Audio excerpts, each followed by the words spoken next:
and how is everybody? Hope you're all well. Happy President's Day. I'm old enough to remember the time of a separate Washington's birthday and a separate Lincoln's birthday. Why they had the idea to mash them together in one President's Day, I have no idea. Well, work with what you got. I always do. And I am continuing my reading of the 1619 Project, based on the series in the New York Times. And like I said before, like I always will say, we have got to seriously deal with and grapple with the reality of race and racism in this country. We must not allow deranged politicians to distract us from the true problems in our country with scary monsters under the bed, such as critical race theory and welfare queens and crime and all. Crime is a serious thing, but we have to deal with it sensibly and race sensibly. That fear mongering isn't going to help anything. It's going to take public community engagement and education to truly deal with our problems. From the grassroots on up, that's how real change comes in our history. I strive to be a keen student of American history.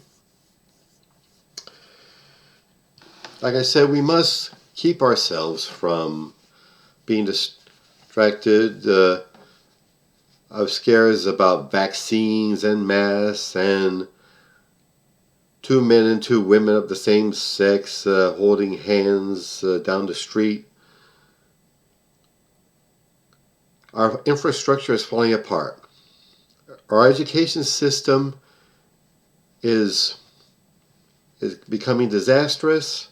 Healthcare is treated like a luxury, not a right. And that too is a disaster, and the COVID pandemic has proved it. And also the jobs, the eroding of the middle class, and the weakening of the labor movement in previous decades.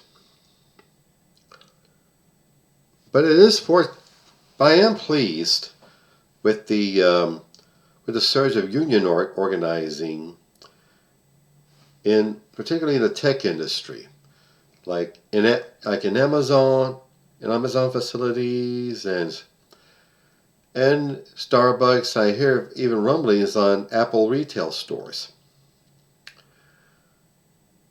Let us support these workers because they support us. If it wasn't for the workers, not Bezos or Steve Jobs or Zuckerberg or Elon Musk, it's not those guys that make our lives better. It's the kid at the store who sold you your at the Apple store sold you your iPhone. It's the girl at the counter at Starbucks getting you your latte and English muffin. Did they serve English muffin? It's the warehouse worker and truck driver from Amazon who makes sure your packages arrive safely. I have a rooting interest in this because my novel, Soldier of the Cross, please, I urge you to look it up and buy it. Soldier of the Cross was published over KDP Amazon. And therefore I am obligated to advocate for support of Amazon workers. I'm sticking my neck out here. So what else is new? So, in other words, it's not all doom and gloom for Democrats, and the Republican takeover of Congress in November does not have to be or foreordain the conclusion.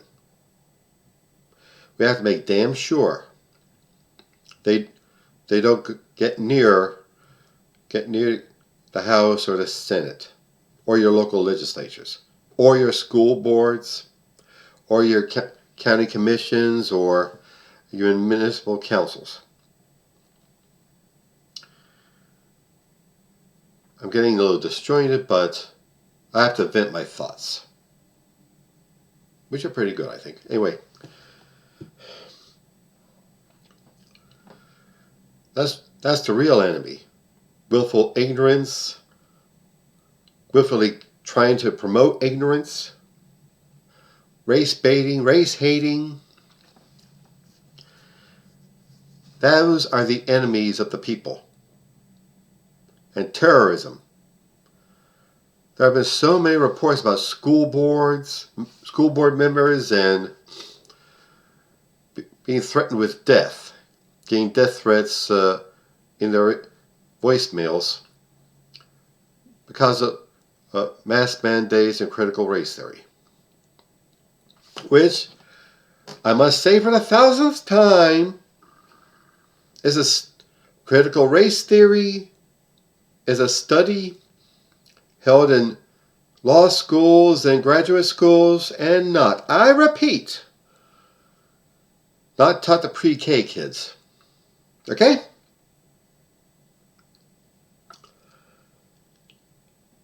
Makes you wonder, who has a stake in dividing working people?